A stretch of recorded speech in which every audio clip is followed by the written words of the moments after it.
Hello दोस्तों, नमस्कार, good morning, welcome back to your channel board exam preparation. तो दोस्तों, जैसा कि मैंने बताया हुआ था कि मैंने अभी पिछले बार तुरंत वीडियो अपलोड किया हुआ है यहाँ पे आपका लेक्चर 1, ठीक है ना। पार्ट 1 मैंने अपलोड किया हुआ है। आज हम लोग यहाँ पे जो है पार्ट 2 यहाँ पे हम लोग देखेंगे, ठीक है दोस्तों।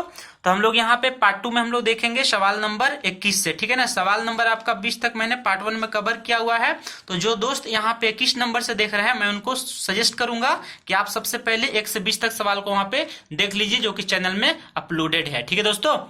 तो ये पार्ट 2 आपका हो गया। आज हम लोग यहाँ पे पार्ट 2 यहाँ पे स्टार्ट करने वाले हैं, ठीक है दोस्तों। तो आप यहाँ पे एक एक करके सवाल यहाँ पे देखेंगे। जो सवाल डिस्कस करने लायक होगा उसको हम लोग यहाँ पे डिस्कस करेंगे, ठीक है दोस्तों। और जो सवाल डायरेक्ट टिक करना होगा उसको हम लोग क्या करेंगे, यहाँ पे टिक कर देंगे, ठीक है दोस्तों।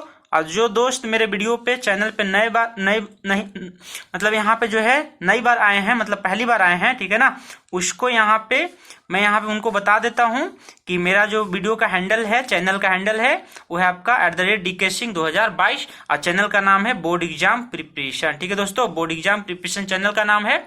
तो आप मेरे चैनल पे बने रहने के लिए, जुड़े रहने के लिए आप यहाँ पे हैंडल भी टाइप करेंगे यूट्यूब में, तो डायरेक्टली वीडियो यहाँ पे आपको मिलेगा, चैनल आपको मिल जाएगा और आप वहां से चैनल को सब्सक्राइब कर सकते हैं, ठीक है दोस्तों।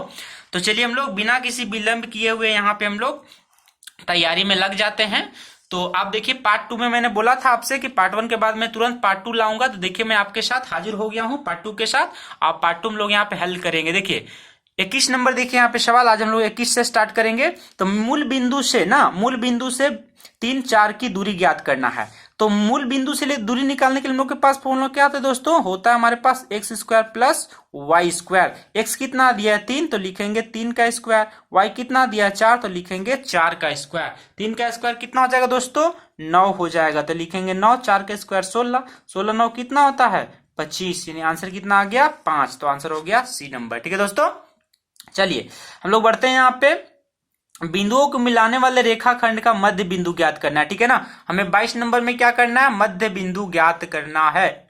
देखिए 22 नंबर सवाल देखिए, मध्य बिंदु निकालने का फॉर्मूला क्या होता है, ये आपका होता है एक्स वाई। हम लोग ऐसे निकालते हैं, कैसे निकालते हैं, x1 plus x2 divided by 2, और वह क्या होता है y1 plus y2 divided by 2, यही ना होता है फॉर्मूला, ठीक है। तो यहाँ पे आप देखेंगे तो x1 कितना आपके पास, x1 देखिए यहाँ पे दिया है 2, और y1 कितना है, सॉरी x1 प्लस x2 ना, तो x2 कितना दिया है 4, तो ये हो गया 4। अब y1 प्लस y2 करना है तो 5 और 7 यहाँ दिया हुआ है, y1 5 दिया है, y2 कितना दिया है 7 दिया है, और कितना हो गया 2 हो गया, ठीक है ना। चलिए ये आपके पास हो चुका है। अब देखिए 2 प्लस 4 कितना होता है 6, 6 बटा कितना हो गया 2 हो गया। और यहाँ पे 5 और 7 कितना होता है 12, तो 12 बटा कितना हो गया 2 हो गया। 6 बटा 2 का मतलब कितना 3 हो गया, और 12 बटा 2 मतलब 6 हो गया। तो सही आंसर आपका क्या हो जाएगा 3 और 6, ठीक है दोस्तों। सही आंसर क्या हो गया 3 और 6, मतलब ऑप्शन नंबर सी, ठीक है। आइए हम लोग आगे बढ़ते हैं सवाल नंबर किसके तरफ, 23 के तरफ, ठीक है ना। सवाल नंबर हम लोग यहाँ पे कहाँ बढ़ने वाले हैं, 23 की तरफ, ठीक है दोस्तों। देख लीजिए आप ध्यान से, यहाँ पे सवाल नंबर 23 को देखेंगे आप यहाँ पे, ठीक है। तो सवाल नंबर 23 में क्या पूछा गया है कि ए का मान ज्ञात कीजिए, है ना। ए का मान ज्ञात करना है जब साइन ए और साइन 2a बराबर होगा। ये तो सीधा सीधा आंसर आपको मिल रहा है दोस्तों 0 डिग्री। आप साइन ए का मान 0 रखेंगे ना, तभी आपका दोनों बराबर हो सकता है। 30 यहाँ पे रखेंगे ना, तो साइन ए यहाँ पे कितना हो जाएगा साइन 30 हो जाएगा। 30 यहाँ पे रखेंगे ना, तो 30 दूना का 60, साइन 60 हो जाएगा, तो ये गलत हो जाएगा। माने सीधा सीधा आपको आंसर यहाँ पे दिख रहा है कि 23 का आंसर कितना हो जाएगा 0 डिग्री हो जाएगा। आप 90 भी रखेंगे तो नहीं हो पाएगा। देखिए साइन 90 रखेंगे ना, तो साइन 90 बराबर 1 होता है, तो 1 इंटू 2 कितना हो जाएगा 2 हो जाएगा। LHS में आपका 2 हो जाएगा। यहाँ पे ए का मान 90 रखेंगे तो 90 दूना कितना 180 हो जाएगा, और साइन 180 का मान कभी भी 1 नहीं होता है कि नहीं। यहाँ पे दोनों बराबर नहीं हो पाएगा। 45 भी रखेंगे तो ये कितना हो जाएगा साइन 45, और साइन 45 का मान कितना होता है 1/√2, और यहाँ 45 रखेंगे तो 45 दूना 90 हो जाएगा, और साइन 90 का मान कितना होता है 1 होता है, तो सरासर गलत हो जाएगा। आप सीधा सीधा डायरेक्ट यहाँ पे आंखों देख के हाल यहाँ पे टिक कर सकते हैं, ठीक है दोस्तों। तो मैंने यहाँ पे क्या बोल दिया कि ए का मान कितना होगा 0 होगा, तभी दोनों आपस में बराबर होगा, ठीक है दोस्तों। चलिए हम लोग आगे बढ़ते हैं। सवाल नंबर हम लोग बढ़ते हैं यहाँ पे 24 की तरफ। कोस 48 और यहाँ पे क्या हो गया साइन 42, ठीक है ना। तो आपको मैंने बताया हुआ था यहाँ पे कोस 48, ये भी आपका कितना हो गया सीधा सीधा 0 हो गया, डायरेक्ट 0 हो गया। कैसे आप बता देता हूं मैं यहाँ पे। हम लोग यहाँ पे क्या सीखते हैं, कोस थीटा बराबर कितना होता है, कोस थीटा बराबर कितना होता है साइन 90 माइनस थीटा होता है, ठीक है ना। तो यहाँ पे कितना दिया आपका कोस 48 दिया गया है ना, कोस 48 यहाँ पे क्या लिखेंगे साइन 90 माइनस क्या लिखेंगे, 42 दिया हुआ है ना, तो 90 माइनस 42 साइन 90 माइनस थीटा मतलब कोस थीटा, तो भी कितना हो गया कोस 48 हो गया। ठीक है ना, तो बायां भी और दायां भी दोनों क्या हो गया बराबर, और दोनों बराबर है, एगो प्लस में है एगो माइनस में है, तो सीधा सीधा खत्म हो गया। तो आंसर क्या आ जाएगा 0 आ जाएगा। ठीक है दोस्तों, चलिए हम लोग यहाँ पे आगे बढ़ते हैं सवाल नंबर 25 की तरफ। ठीक है दोस्तों, तो सवाल नंबर 25 आप यहाँ पे देख लीजिए। सबसे पहले 25 नंबर सवाल में यहाँ पे क्या है कि यदि साइन ए बराबर 3/5 है। अब ध्यान से देखिए, साइन ए बराबर कितना दिया हुआ है, 3/5 दिया हुआ है। तो साइन का मतलब क्या होता है p/h, साइन का मतलब क्या होता है p/h। आपको b निकालना है, तो b हम लोग कैसे निकालेंगे, b बराबर निकालेंगे √h² प्लस p², सॉरी यहाँ पे h² माइनस p² होगा। ठीक है ना, पाइथागोरस थ्योरम है, पाइथागोरस थ्योरम क्या होता है h² बराबर p² प्लस b² होता है। ठीक है दोस्तों, तो यहाँ से b निकाल लेंगे, तो h कितना है 5, 5 का स्क्वायर कितना हो गया 25, p कितना है 3, 3 का स्क्वायर कितना हो गया 9, तो 25 माइनस 9 कितना हो गया 16, तो √16 का मान कितना होता है 4 होता है। ठीक है ना, अब हमसे क्या पूछा गया यहाँ पे कि यदि 3/4 दिया गया है साइन ए का मान, तो कोस ए निकालिए। तो कोस क्या होता है दोस्तों, कोस होता है b/h। ठीक है ना, कोस कितना होता है b/h, तो लिखेंगे b/h। अब b कितना आया 4, h कितना आया 5, तो आंसर कितना हो गया 4/5 हो गया। ठीक है दोस्तों, तो हमारा आंसर कितना हो गया बी नंबर, 4 कितना हो गया 5 हो गया। ठीक है दोस्तों, तो उम्मीद करता हूं कि यहां तक सवाल जो है आपको आसानी से समझ में आ चुका होगा। अब देखिए आपको यहाँ पे ना सवाल नंबर यहाँ पे देखिए आपको 26 नंबर है, तो मैं 26 नंबर यहाँ पे रफ पेज में आपको करके दिखा दे रहा हूँ 26 नंबर कैसे निकालना है। देखिए सवाल यहाँ पे कि धरती पर है ना, यहाँ पे क्या लिखा हुआ है कि एक धरती है ना, हमारे पास दिया हुआ है कि धरती पर मीनार ऊर्ध्वाधर खड़ी है। तो मैंने यहाँ पे मीनार बना दिया सबसे पहले। देखिए आपके पास यहाँ पे क्या मीनार मैंने बना दिया, नाम दे दिया यहाँ पे ए बी। ठीक है ना, यहाँ पे नाम दे दिया सी। अब लगे धरती के बिंदु मीनार के पद बिंदु से 15 मीटर की दूरी पे, आपका 15 मीटर दूरी हो गया। अब मीनार के शिखर का उन्नयन कोण, उन्नयन कोण मतलब कितना हो गया यहाँ पे 60 डिग्री हो गया। तो क्या पूछा यहाँ पे, ये आपका 60 डिग्री है, पूछा गया है कि मीनार की ऊंचाई ज्ञात कीजिए, ए बी ज्ञात कीजिए। तो हम लोग क्या करेंगे यहाँ पे ए बी बाई क्या लिखेंगे BC, और यहाँ पे क्या हो जाएगा 1060 डिग्री है ना। ए बी कितना दिया हम लोग को नहीं पता, और यहाँ पे देखिए BC कितना दिया हुआ है 15 दिया हुआ है, और यहाँ के 1060 का मान कितना हो जाएगा √3। तो ए बी का मान कितना हो गया, यहाँ से ए बी का मान हो गया 15√3। तो आंसर क्या हो जाएगा बी नंबर। ठीक है दोस्तों, चलिए हम लोग 27 नंबर पढ़ते हैं। यहाँ पे 27 नंबर क्या पूछा गया है, 27 नंबर आपके पास है कि एक PQ, यहाँ पे देखिए आपके पास PQR एक त्रिभुज है। ठीक है ना, तो PQR आपके पास एक त्रिभुज है, तो मैं सबसे पहले यहाँ पे PQR एक त्रिभुज बना दे रहा हूँ। ठीक है ना, PQR यहाँ पे देखिए मैं यहाँ पे त्रिभुज बना दे रहा हूँ, ये हो गया P, ये हो गया Q, यहाँ पे हो गया R, और इसमें क्या पूछा गया है Q समकोण है। ठीक है ना, तो मैंने यहाँ पे Q समकोण बना दिया हुआ है। ठीक है, अब बोला है कि PQ 3 है और PR 6 है। PQ कितना है 3 सेंटीमीटर है, और PR कितना दिया हुआ है 6 सेंटीमीटर दिया हुआ है। ठीक है ना, तो हमें क्या निकालना है QPR निकालना है। कौन सा एंगल हमें निकालना है QPR, मतलब ये वाला एंगल निकालना है। ठीक है दोस्तों, हमें क्या निकालना है ये वाला एंगल निकालना है। तो हम इसको मान लेते हैं कितना, थीटा मान लेते हैं। ठीक है ना, क्या मान लेते हैं थीटा मान लेते हैं। ठीक है, अब ध्यान से देखिए आप यहाँ पे थीटा हम लोग इसी को मान लेते हैं। तो यहां से अगर थीटा अगर निकालेंगे है ना, अब अगर यहां से थीटा निकालेंगे तो कैसे निकालना पड़ेगा, ये हमने निकालना क्या है, हमें निकालना है यहाँ पे QPR निकालना है। ठीक है ना, तो QPR को मैंने क्या माना थीटा माना हुआ है। तो आप यहां से अगर थीटा मानेंगे तो आपका परपेंडिकुलर हो गया, ये आपका क्या हो गया परपेंडिकुलर, ये आपका क्या हो गया बेस, और ये आपका क्या हो गया हाइपोटेनस। ठीक है ना, तो आपके पास बेस और हाइपोटेनस है, तो बेस और हाइपोटेनस क्या होता है कोस थीटा, तो कोस थीटा बराबर क्या हो जाएगा B/H। ठीक है ना, तो यहाँ पे लिखेंगे कोस थीटा बराबर B/H। B कितना है आपके पास 3, H कितना है 6, काट देंगे तो कितना हो जाएगा 1/2 है ना, कितना हो जाएगा 1/2, मतलब जो है कोस थीटा का मान कितना आ गया 1/2 आ गया। ठीक है ना, अब कोस थीटा का मान 1/2 कब आता है, जब थीटा बराबर 60 डिग्री होगा। ठीक है ना, कोस थीटा का मान कितना होता है, कोस थीटा का मान कोस 60 का मान कितना होता है 1/2 होता है। ठीक है ना, तो आपका सही आंसर क्या हो जाएगा दोस्तों C नंबर, यानी कि 60 नंबर। बात समझ में आ गया दोस्तों। ठीक है ना, तो उम्मीद करता हूं कि आपको जो 27 नंबर तक सवाल आपको यहाँ पे बिल्कुल समझ में आ चुका होगा। ठीक है दोस्तों, अब हम लोग यहाँ बढ़ते हैं सवाल नंबर 28 की तरफ। देखिए आपके स्क्रीन में आप देखिए सवाल नंबर 28 आपको दिखाई दे रहा होगा। ठीक है दोस्तों, अब लोग यहाँ पे जो हल करने वाले हैं वो सवाल नंबर 28 हम लोग यहाँ पे हल करेंगे। ठीक है दोस्तों, आप यहाँ पे आसानी से यहाँ पे देख पा रहे होंगे स्क्रीन पे कि एक वृत्त की कितनी स्पर्श रेखाएं हो सकती हैं, है ना। तो एक वृत्त की कितनी स्पर्श रेखाएं हो सकती है, अनंत हो सकती है। तो मैंने क्या बोला, यहाँ पे ए नंबर ऑप्शन डायरेक्टली हो गया, अनंत हो सकती है, ठीक है ना, स्पर्श रेखा यानी कि टेंजेंट। ठीक है दोस्तों, हम लोग आगे यहाँ पे सवाल में बढ़ते हैं। आगे यहाँ पे सवाल देखिए आपका 29 नंबर सवाल, ठीक है ना। 29 नंबर सवाल आप यहाँ पे देखेंगे 5 सेंटीमीटर त्रिज्या वाले, ध्यान से देखेंगे आप, मैं यहाँ पे बना दूंगा आपका, बोला है कि 5 सेंटीमीटर त्रिज्या वाले, तो मैं यहाँ पे सबसे पहले आपका त्रिज्या बना दूंगा, ठीक है ना। ये आपका त्रिज्या मैंने यहाँ पे बना दिया हुआ है, नाम देते हैं इसको। बोला है कि 5 सेंटीमीटर त्रिज्या वाला वृत्त के बिंदु P पर स्पर्श रेखा PQ है ना। वृत्त के बिंदु क्या है, वृत्त के बिंदु क्या है, P है, और वो हमारे पास क्या दिया, वो हमारे पास दिया गया है यहाँ पे केंद्र बिंदु, ठीक है ना। वो हमारे पास क्या दिया हुआ है, केंद्र बिंदु। तो मैं यहाँ पे एक एक करके आपको जो है फिगर यहाँ पे दिखाते चलूंगा, ठीक है ना। वो हमारे पास क्या दिया हुआ है, केंद्र बिंदु दिया हुआ है, ठीक है ना। अब बोला है कि OQ कितना दिया है, 12 सेंटीमीटर।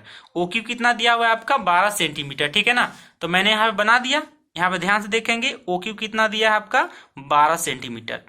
तो हम लोग यहाँ पे लिखते हैं, यहाँ पे क्या हो गया, यहाँ बोल दिया है कि P पर ना, वृत्त के बिंदु क्या है, P पर, ठीक है। तो P पर हम लोग स्पर्श रेखा बना लेते हैं। हमसे क्या पूछा गया, PQ का लंबाई ज्ञात कीजिए। हमसे क्या बोला यहाँ पे, PQ की लंबाई ज्ञात करना है, ठीक है ना। चलिए मैं यहाँ पे फिगर थोड़ा सा बड़ा बना के दिखा देता हूँ आपको, ठीक है। तो बड़ा सा फिगर यहाँ पे मैंने बना दिया हुआ है इस तरीका से। ये देखिए आपका त्रिभुज हो गया, इस तरीका से 2 त्रिभुज यहाँ पे बनेगा इस तरीका से, ठीक है ना। ये आपका क्या हो गया, केंद्र बिंदु हो गया। 5 सेंटीमीटर त्रिज्या दिया है, तो 5 सेंटीमीटर मैंने यहाँ पे त्रिज्या बना दिया हुआ है, ठीक है दोस्तों। ये आपका 5 सेंटीमीटर त्रिज्या हो गया। अब इसके आगे देखेंगे तो PQ से जाने वाली केंद्र ओर से एक रेखा Q पर इस प्रकार मिलती है कि OQ कितना हो गया, 12 सेंटीमीटर हो गया, ठीक है ना। OQ कितना हो गया, 12 सेंटीमीटर हो गया, ठीक है। तो हम लोग यहाँ पे OQ को लिख देते हैं कितना, 12 सेंटीमीटर, ठीक है। चलिए तो हम लोग यहाँ पे लिख देते हैं, आपका ये हो गया, P हो गया, क्या हो गया, Q हो गया। हमें क्या निकालना है यहाँ पे, PQ निकालना है ना। हमें यहाँ पे क्या निकालना है, रुके, ये आपका हो गया P पर स्पर्श, ठीक है। ये आपका Q हो गया, ठीक है ना। और आपको यहाँ पे ध्यान से क्या लिखना है, PQ आपको निकाल देना है, ठीक है। आपका फिगर हो गया थोड़ा सा ये गड़बड़ हो गया फिगर, ठीक है। फिगर यहाँ पे आपका हो गया है, एक सेकेंड यहाँ पे देख लेंगे, ठीक है। आपका 12 दिया है आपका OQ ना, OQ कितना दिया आपके पास, 12, तो 12 सेंटीमीटर यहाँ पे हो गया। आपको क्या निकालना है, Q यहाँ पे नहीं रहा, Q यहाँ पे रहे, आपको क्या निकालना है, PQ निकालना है। तो हम लोग यहाँ पे क्या निकालेंगे, PQ स्क्वायर बराबर क्या हो जाएगा, OQ स्क्वायर माइनस क्या हो जाएगा, OP स्क्वायर। OQ कितना, 12 का स्क्वायर, OP कितना, 5 का स्क्वायर, तो 12 का स्क्वायर कितना हो गया, 144, और 5 का स्क्वायर कितना हो गया, 25 हो गया। तो आंसर कितना आ जाएगा, 119, मतलब हो गया डी नंबर, ठीक है दोस्तों। आपके पास फिगर यहाँ बन चुका है। देखिए यहाँ पे OQ यहाँ पे हो गया, OP यहाँ पे हो गया, OP 5 दिया है, OQ कितना दिया, 12 सेंटीमीटर दिया है। निकालना क्या था, PQ निकालना था। तो PQ की लंबाई कितना हो जाएगा, √119 सेंटीमीटर। ये आपका आंसर हो गया डी नंबर, ठीक है दोस्तों। अब देखिए आप यहाँ पे 30 नंबर सवाल देखेंगे। तो आप यहाँ पे 30 नंबर सवाल देखेंगे। 30 नंबर सवाल में आपसे क्या पूछा गया है, देख लीजिए कि TP और TQ केंद्र O से केंद्रों वाले वृत्त पर 2 स्पर्श रेखा है, ठीक है ना। तो मैं यहाँ पे पहले स्पर्श रेखा बना दूंगा, ठीक है। सबसे पहले अब मैं यहाँ पे आपको स्पर्श रेखा बना के दिखा दूंगा। एक यहाँ पे देख लीजिए, ऐसे ले लीजिए, है ना। और एक ये आपका हो गया त्रिज्या, यहाँ पे स्पर्श रेखा हो गया। और क्या बोला है, TP और TQ है ना, तो TP मैंने बना दिया यहाँ पे और TQ मैंने यहाँ पे बना दिया, ठीक है ना। अब बोला है कि POQ कितना है, POQ मतलब ये वाला एंगल कितना, 110 डिग्री है। आपको क्या निकालना है, PTQ मतलब ये वाला निकालना है। तो मैं आपको बता दूं दोस्तों कि ये वाला जो कोण होता है ना, त्रिज्या और स्पर्श रेखा के बीच 90 होता है, और ये वाला भी कितना होता है, 90 होता है। तो 90 दोनों मिला कितना हो गया, 180 हो गया। तो ये दोनों भी मिला कितना होना पड़ेगा, 180 होना पड़ेगा, क्योंकि चारों कोणों का योग 360 होना चाहिए। मतलब ये आपका 110 है, तो इसको 70 होना पड़ेगा, ठीक है ना। तो डायरेक्टली हमारा आंसर कितना हो गया, 70 डिग्री, ठीक है दोस्तों। चलिए हम लोग यहाँ पढ़ते हैं 31 नंबर सवाल कि 60 डिग्री केंद्रीय कोण और 14 सेंटीमीटर त्रिज्या वाले त्रिज्यखंड का क्षेत्रफल निकालना है, ठीक है ना। त्रिज्यखंड का यहाँ पे क्या करना है दोस्तों, क्षेत्रफल निकालना है। तो हम लोग यहाँ पे त्रिज्यखंड का क्षेत्रफल भी निकालेंगे, ठीक है ना। त्रिज्यखंड का क्षेत्रफल आप यहाँ ध्यान से देखिएगा कैसे हम लोग निकालते हैं। तो त्रिज्यखंड का क्षेत्रफल निकालने का फॉर्मूला क्या होता है दोस्तों, मैं आपको बता रहा हूं यहाँ पे 31 नंबर सवाल। तो ये होता है θ/360 इंटू πr स्क्वायर होता है। थीटा कितना दिया है, 60 दिया है, डिवाइडेड बाय 360, पाई का मान कितना 22/7, रेडियस कितना दिया है दोस्तों, 14 दिया, तो 14 गुना 14 हो गया। आप 60 से काटेंगे तो 6 बार में ये कट गया, 7 से काटेंगे तो 2 बार में ये कट गया, 2 से काटेंगे तो 3 बार में ये कट गया, ठीक है ना। यहाँ तो कोई दिक्कत आपको नहीं है मेरे ख्याल से, ठीक है ना। अब देखिए बच गया कितना 22, यहाँ बच गया 14, यहाँ बच गया 3, तो 14 दूना कितना 28, 14 दूना 28 और 2 कितना हो गया 30, यहाँ कितना आ गया 3। तो आंसर क्या हो जाएगा यहाँ पे 308/3 सेंटीमीटर स्क्वायर। ठीक है दोस्तों, उम्मीद कर रहा हूं कि आपको ये सवाल समझ में आ चुका होगा, क्योंकि आपको फॉर्मूला पता होना चाहिए कि त्रिज्यखंड का क्षेत्रफल बराबर कितना होता है θ/360 गुना पाई आर स्क्वायर। तो मैंने थीटा 60 ले लिया और आर कितना लिया 14 ले लिया, तो आंसर कितना आ गया 308/3 सेंटीमीटर स्क्वायर। ठीक है दोस्तों, चलिए हम लोग सवाल नंबर यहाँ बढ़ जाते हैं हम लोग यहाँ पे 33 नंबर की तरफ। ठीक है ना, सवाल नंबर में आप कहाँ बढ़ेंगे 33 नंबर सवाल की तरफ हम लोग बढ़ने वाले हैं। ठीक है दोस्तों, 33 नंबर सवाल आप यहाँ पे देख लीजिए, क्या दिया गया है कि दो वृत्तों की त्रिज्याएं क्रमशः 19 और 9 दिया गया। ठीक है ना, अब बोला गया कि उस वृत्त की त्रिज्या क्या होगी जिसकी परिधि इन दोनों वृत्तों की परिधियों के योग के बराबर है। तो मैंने यहाँ बोल दिया कि एक पहला ये वाला है, दूसरा ये वाला है, तो यहाँ पे परिधि दिया है तो क्या लिखेंगे 2πr1 प्लस क्या करेंगे 2πr2, और नया वाला क्या मान लेते हैं हम लोग 2πr3 मान लेते हैं। ठीक है दोस्तों, नया क्या मान लेंगे 2πr3 मान लेंगे। यहाँ देखिए 2π कॉमन हो गया, ये हो गया r1, ये हो गया r2, यहाँ पे क्या हो जाएगा 2π, ये हो गया आपका r3। क्या पूछा है कि दो हमारे पास वृत्त है और दोनों की त्रिज्याएं दिया गया 19 सेंटीमीटर और 9 सेंटीमीटर। अब पूछा है कि उस वृत्त की त्रिज्या क्या होगी जिसकी परिधि इन दोनों के परिधियों के योग के बराबर है। ठीक है ना, योग के बराबर, तो दोनों का परिधि का योग मैंने मान लिया 2πr3। ठीक है दोस्तों, तो यहाँ पे क्या हो जाएगा 2π कितना हो गया कॉमन हो गया, r1 कितना दिया है 19 दिया है, r2 कितना दिया है 9 दिया है, ये हो गया r3, 19 और 9 जोड़ेंगे तो कितना हो जाएगा 28। तो हमारा आंसर क्या हो जाएगा दोस्तों बी 28 नंबर। ठीक है दोस्तों, अब देखिए यहाँ पे सवाल नंबर 34 में हम लोग यहाँ पे आते हैं। ठीक है ना, सवाल नंबर 34 में आप यहाँ पे आ जाइए। तो 34 नंबर सवाल मैं यहाँ पे दिखा देता हूँ, आपका ये 33 नंबर सवाल था। ठीक है, चलिए अच्छा 32 नंबर सवाल, रुकिए सॉरी 32 नंबर सवाल यहाँ पे आपका छूट गया। ठीक है दोस्तों, तो सबसे पहले हम लोग यहाँ 32 देख लेंगे। 32 नंबर सवाल देखिए यहाँ पे, 32 नंबर में क्या पूछा गया आपसे कि आर त्रिज्या आर वाले उस त्रिज्यखंड का क्षेत्रफल निकालिए जिसका कोण कितना है पी दिया हुआ है। ठीक है ना, जिसका कोण कितना दिया है पी दिया हुआ है। यहाँ पे देखिए क्या लिखा हुआ है 2πr, सीधा ये वाला गलत हो गया त्रिज्यखंड के लिए। ये देखिए आपका 2πr सीधा ये वाला गलत हो गया, 2πr तो होता ही नहीं क्षेत्रफल में, क्या होता है पाई आर स्क्वायर। कितना दिया θ/360 होता है 180 हो गया, ये भी सीधा गलत हो गया। अब यहाँ कितना देखिए थीटा है θ/360, देखिए आपका सही आंसर हो गया। इसी का हम लोग फॉर्मूला यूज किए हैं। यहाँ पे कौन कितना पी दिया है तो p/360 हो गया। ठीक है दोस्तों, तो सही आंसर क्या हो गया डी नंबर। ठीक है, चलिए हम लोग सवाल नंबर यहाँ बढ़ते हैं 34 की तरफ। ठीक है, सवाल नंबर 34 आप स्क्रीन में यहाँ पे देखेंगे, सबसे बड़े बांस की लंबाई बताइए। है ना, बोला गया है जो 12 मीटर लंबा, 9 मीटर चौड़ा तथा 8 मीटर ऊंचे कमरे में रखी जा सकती है। तो इसके लिए हम लोग फॉर्मूला क्या जानते हैं दोस्तों, √L² + B² + H² जानते हैं। ठीक है ना, तो L कितना हो गया 12 का स्क्वायर, B कितना हो गया 9 का स्क्वायर, H कितना हो गया 8 का स्क्वायर। 12 का स्क्वायर कितना होता है 144, 9 का स्क्वायर 81, 8 का स्क्वायर 64। ठीक है ना, तो सबको हम लोग यहाँ पे जोड़ देते हैं, 4 1 5, 5 4 कितना हो गया 9 हो गया। ठीक है ना, 8 6 14, 14 14 कितना 28 हो गया। तो 289 का कितना होता है दोस्तों 17 होता है, 289 कितना होता है 17। तो हमारा आंसर कितना आ जाएगा 17 मीटर। ठीक है दोस्तों, कितना आ जाएगा 17 मीटर। ठीक है दोस्तों, हम लोग यहाँ पे अब आगे बढ़ते हैं।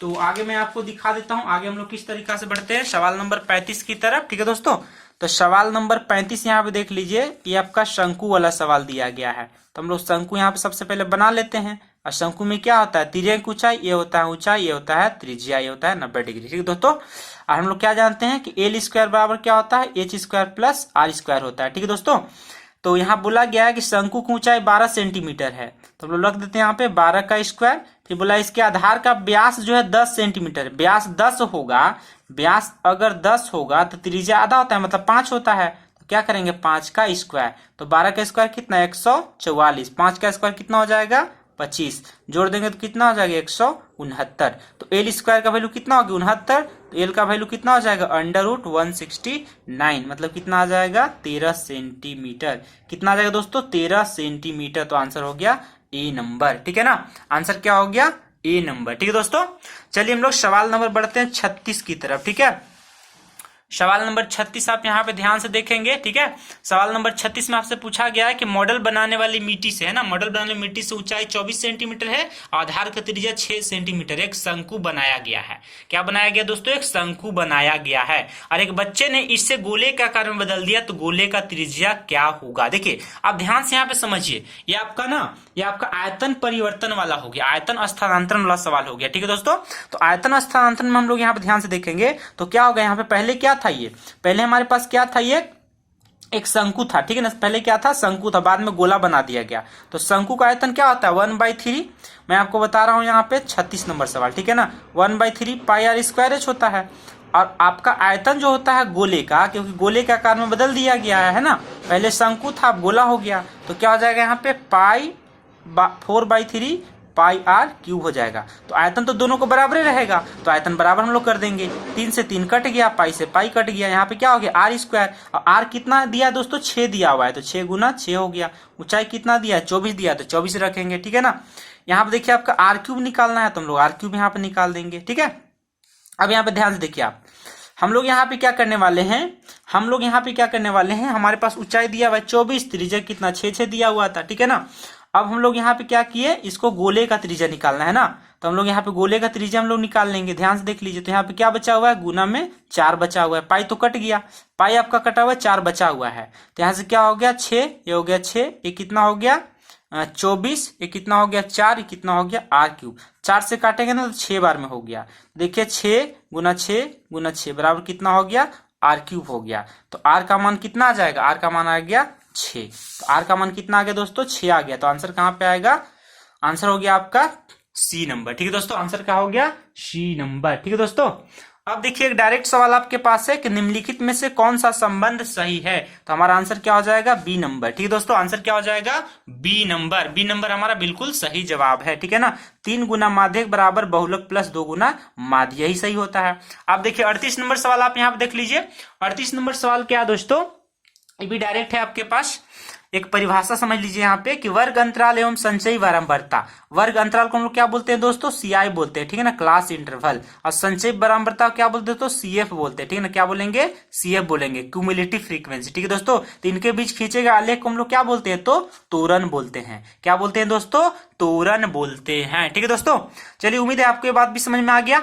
हम लोग यहाँ बढ़ते हैं, सवाल नंबर कौन सा है आपका? सवाल नंबर 39 की तरफ बढ़ते हैं, ठीक है दोस्तों। तो सवाल नंबर 39 आपके पास क्या दिया हुआ है यहाँ पे कि निम्न में से कौन सी किसी घटना की प्रायिकता नहीं हो सकती है। तो सबसे पहले देखिए आपका ये भी आपका हो सकता है 15% का मतलब कितना हो गया? 15 डिवाइडेड बाई 100 मतलब हो गया 0.15। ये भी हो सकता है 0.7, ये भी हो सकता है 2/3 का मतलब कितना हो गया? 0.66 करीब करीब, ये भी हो सकता है, ठीक है ना। ये कितना हो गया? 2/3 मतलब 0.6, ये भी हो सकता है। एक चीज आप देखिए यहाँ पे निगेटिव कभी नहीं, देखिए माइनस लगा हुआ है ना, तो प्रायिकता कभी भी माइनस में नहीं हो सकता, मतलब गलत जवाब हो गया बी। बी प्रायिकता कभी भी नहीं हो सकता है, ठीक है दोस्तों। तो आपको समझ में आ चुका होगा, बिल्कुल बिंदास तरीका से 39 नंबर समझ चुके होंगे। अब लोग यहाँ बढ़ते हैं सवाल नंबर आखिरी। ये आपका जो प्रश्न पत्र है मॉडल सेट 2023 वाला, उसका हम लोग आखिरी पेपर में यहाँ पे आ चुके हैं दोस्तों।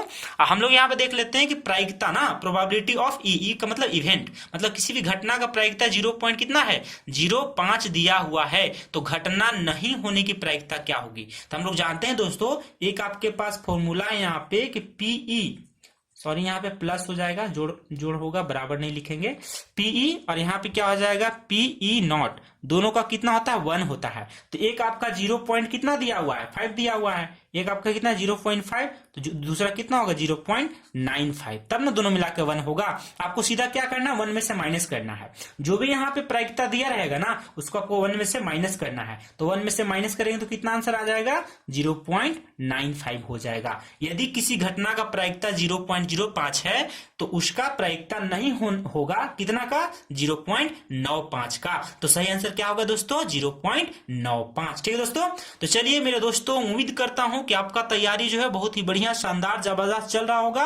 और हम लोग यहाँ पे जो 40 का 40 क्वेश्चन यहाँ पे निपटा चुके हैं। आप अगर इस वीडियो में शुरू से अंत तक देखे हुए हैं, तो उम्मीद करता हूं कि सारे सवाल आपको बढ़िया तरीका से समझ में आ चुका होगा और बिल्कुल आप यहाँ पे बोर्ड एग्जाम में फोड़ के आने वाले हैं। ठीक है दोस्तों, तो चलिए हम लोग इसी प्रकार से अगला हम लोग लाने वाले इंग्लिश का लाएंगे। और मैंने बताया था कि मैथ्स का हम लोग यहाँ पे 2 पार्ट में लाएंगे, तो मैंने यहाँ पे 2 पार्ट में इस वीडियो को कवर किया हुआ है। चूंकि वीडियो का लेंथ बहुत ज्यादा हो जाता है, 1 घंटा का हो जाता है, इसीलिए मैंने इसको पार्ट 1 और पार्ट 2 2 भाग में बांट दिया है। ठीक है दोस्तों, तो आप यहाँ पे पार्ट 2 यहाँ पे देख रहे हैं। पार्ट 2 मैंने 21 से लेकर 40 तक क्वेश्चन डिस्कस किया हुआ है। आप पार्ट 1 में मैंने 1 से लेकर 20 तक कंप्लीट किया हुआ है। तो मेरे प्यारे दोस्तों, मेरे साथियों, जो यहाँ पे आप पहली बार आए होंगे मेरे चैनल पे, तो मैं उनको सजेस्ट करूंगा कि पहले आप मेरे वीडियो का पहला पार्ट देख लीजिए। 1 से 20 तक क्वेश्चन मैंने वहां पे डिस्कस किया हुआ है और 1 से 20 मैंने यहाँ पे यानी 2 पार्ट में मैंने वीडियो को यहाँ पे बनाया हुआ है। ठीक है दोस्तों, तो उम्मीद करता हूं कि मैथ का जो एनालिसिस है आपको बिल्कुल समझ में आ चुका होगा। आप एक एक करके यहाँ पे ध्यान से देख सकते हैं कि यहाँ पे मैंने किस प्रकार से सवाल को कवर किया हुआ है। ठीक है दोस्तों, बिल्कुल हूबहू ऐसे ही सवाल आने वाले हैं। यहाँ से इसमें मैंने 20 क्वेश्चन कवर किया हुआ है और 20 क्वेश्चन जो है मैंने पिछले वाले पेपर में कवर कराया हुआ था। ठीक है दोस्तों, तो मैं पिछला वाला पेपर भी दिखा दूंगा आपको। ठीक है ना, तो 2 पार्ट मैंने कवर किया हुआ है इस सवाल को। ठीक है दोस्तों, तो उम्मीद करता हूं कि आपको ये सवाल बिल्कुल समझ में आ चुका होगा। ठीक है ना, तो चलिए हम लोग मिलते हैं इसी प्रकार के फिर नए वीडियो के साथ। और नया वीडियो मैं आपके लिए लाने वाला हूं इंग्लिश के लिए। ठीक है दोस्तों, तो चलिए, अगर वीडियो को आपको पसंद करते हैं तो मेरे वीडियो को लाइक कर दीजिए। अगर पहली बार मेरे चैनल को यहाँ पे देख रहे हैं तो आप इसको सब्सक्राइब कर लीजिएगा, ताकि इसी प्रकार का शानदार वीडियो आपको मिलता रहेगा। ठीक है दोस्तों, तो चलिए आज के लिए इतना ही। मिलते हैं हम लोग इसी प्रकार के नए वीडियो के साथ। तब तक के लिए जय हिंद, वंदे मातरम।